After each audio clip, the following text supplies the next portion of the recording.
कार्यकारिणी सदस्य के वार्ड बने हुए हैं।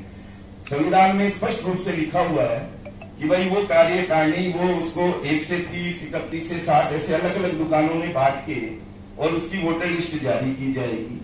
आप वोटर लिस्ट ही जारी नहीं कर रहे हो, कैसे उस वार्ड में लड़ने वाला व्यक्ति, उसमें मान लो इच्छा रखने वाला व्यक्ति कैसे चुनाव लड़ेगा? उसको यही पता नहीं कि भाई 1 से 30 में आता हूं या 31 से 60 में आता हूं। इस तरह की इतनी ढेरों बातें हैं जो बहुत ज्यादा मतलब अंडरलाइन वाली बात है। सबसे महत्वपूर्ण बात मैं बताता हूं इसमें, हमारी मंडी समिति, कृषि उपज मंडी समिति की मैं तारीफ करना चाहूंगा और मैं एक प्रस्ताव मेरी कमेटी के आगे रखूंगा कि इनके अधिकारियों को और इनके काम करने वाले लोगों को अब की बार हम सिफारिश करें कलेक्टर साहब को कि इनको 26 जनवरी को सम्मानित किया जाए।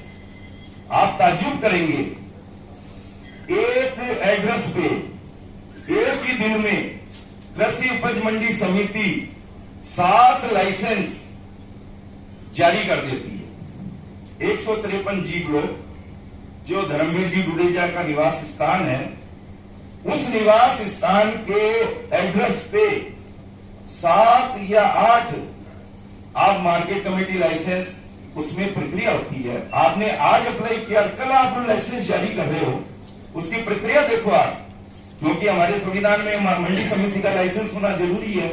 और मंडी समिति ऐसे काम कर रही है, ना उन्होंने कोई वहां की मौका रिपोर्ट बनाई है, ना उन्होंने कोई वहां जाके देखा है कि भाई वही है या नहीं है।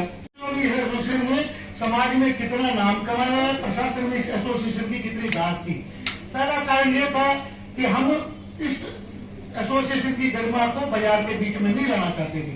दूसरा कारण यह था कि वो चुनाव इतने औचित्य तरीके से घोषित कर दिए गए कि जिसका कोई रेमेडी या कोई उपाय नहीं था।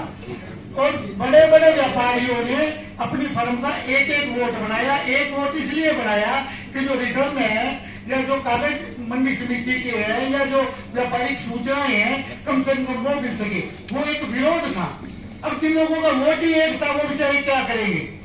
तीसरी बात, जो वोटर लिस्ट शाया हुई उसके बाद धर्मवीर डुडेजा ने वोट डलने से पहले और वोट डलने के बाद ये वादा किया था कि ये फर्जी वोट एकदम खत्म कर देंगे, कमेटी बना दी जाएगी। आखिरकार विश्वास नाम की भी तो कोई चीज होती है। और